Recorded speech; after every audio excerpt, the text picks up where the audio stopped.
They might look like they're tasty, but these are not raspberries. These are poison berries. And then, explaining, birds and animals can eat them, but they have, a little bit different digestive than tracts than we do. So, I think engaging your kids, at that level when they're younger and just getting them outdoors, just talking to them about, preparedness, getting them involved. Another area that we haven't talked about yet is just having a bug out bag. Mm. So that's something I've incorporated since they've been young. Is I have a bug out bag for all the kids. So when they're really young, so maybe they were 3 or 4, I helped create the backpack with them. So they have a backpack and it has maybe stickers in it and some fun band-aids and a flashlight, things that are, it's not real heavy for them, but they feel like they're engaging, and the things that are in there are safe for them. And And just to clarify for anyone who doesn't already know, a bug out bag is like, or a go bag as it's also called, is like it's packed, it's ready in case you got to go. right. And it sounds like the stickers are more for that psychological wellness.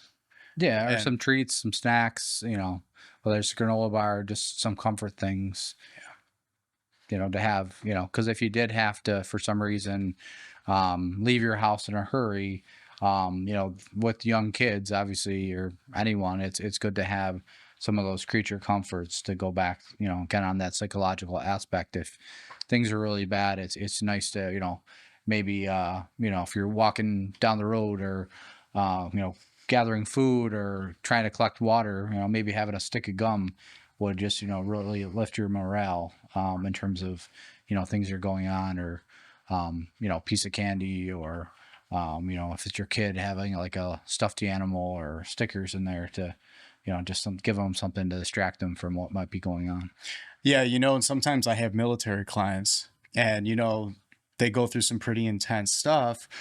And sometimes you have to work through trauma. And if it is a tough time, or let's say, you know, the bomb goes off or something like you just really don't know how to prepare for this. Well, you can learn from, our brothers and sisters in the armed forces and from the trainings that they get. Obviously, they go through Hell Week, they go through boot camp and all this other stuff. One of the things that the military is trained on, in case something really traumatic like that happens, is they're actually told just take apart your pistol and put your pistol back together. Something that is tactile, that is a part of your daily regimen, whatever that is. And obviously, as a civilian, you should adapt that for what makes sense for your state in life. But if something big is going down, like you said, just chew gum and take a walk, whatever that thing is, whatever that routine is, if there's a way that you can, under the circumstances, experience that or experience a modified version of that, sometimes that's all you have to do in order to just like work through the shell shock in the moment and then kind of put the pieces back together and then get back in the zone, so to speak. So I mean, sometimes even just like, again, knowledge is power. Having an awareness or an understanding of things like that literally kind of gives you the empowerment. And then all of a sudden, it's like you're never going to know when you're going to find yourself in a situation like that, but you have a bit more of a peace of mind just knowing that, you're ready for a lot more than somebody that maybe doesn't think with that mindset. Yeah, and I think too, if you're talking to your kids about maybe, what's this, what do we do if there's, let's say, a fire in the house? Where should we meet? Just having a basic, exit plan for something like that. Or, okay, there might be a storm coming up. So obviously, depending on the age of your child and, how they are, you don't have to tell them all the nitty gritty details, but, just sharing that with them and letting them know that, you're prepared. Oh, Dad, why are you getting out, those flashlights, or, why are you getting those candles out? Oh, well, we have a storm that might be coming up. So they're aware. And then if you can, get them to help you, get stuff out, or, just talk to them about what it's for. That also, they feel empowered so that they're helping.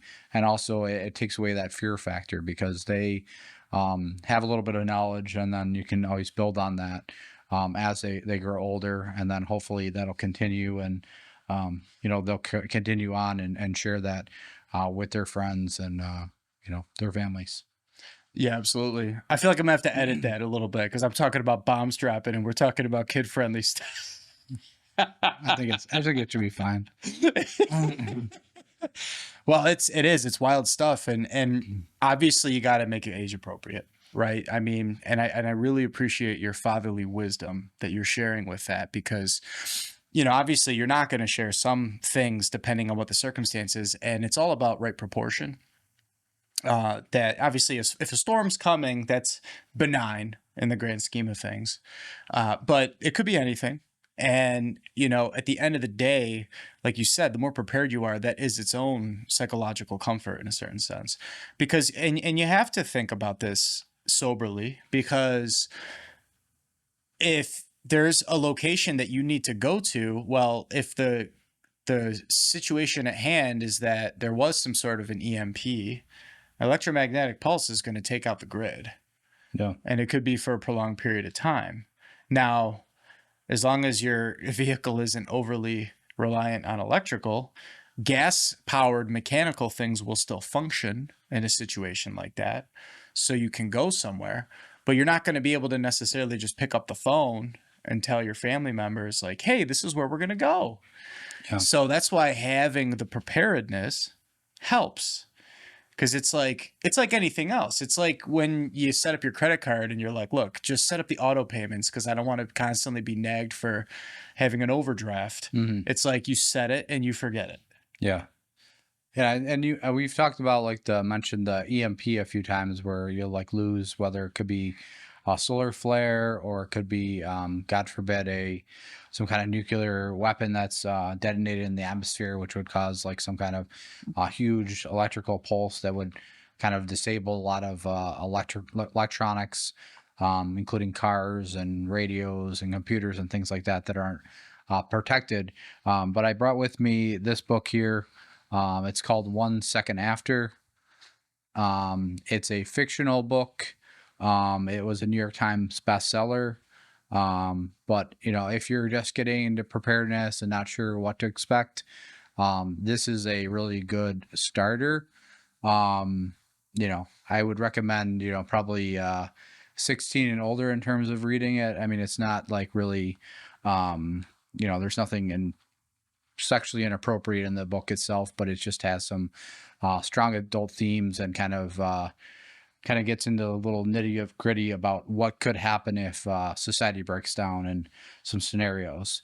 But the book is neat because it does, as it's kind of going through the story and the characters, it actually does kind of point out some different things that the characters are using, like different survival techniques or gear that they mention by name. So, and speaking of which, you got some other stuff here too. Like what is this? So I brought, this is one of the multi-tools. So this is a SOG multi-tool. So like we talked about with the a show Alive or Alone, sorry. Yeah. It's good to have resources that you can use in multiple capacities. So redundancy. So this has got, pliers on it. It has a saw. It has screwdrivers and has numerous different things on here that can help you in terms of a survival scenario. But something like this would be, this might be a little bit more of an expensive prep or item that you might purchase. Might go for about, anywhere between $50 to $100, but you can get these on sale. But really nice resource. It breaks down and you can, it has a pouch you can put it on so you can carry it on your belt.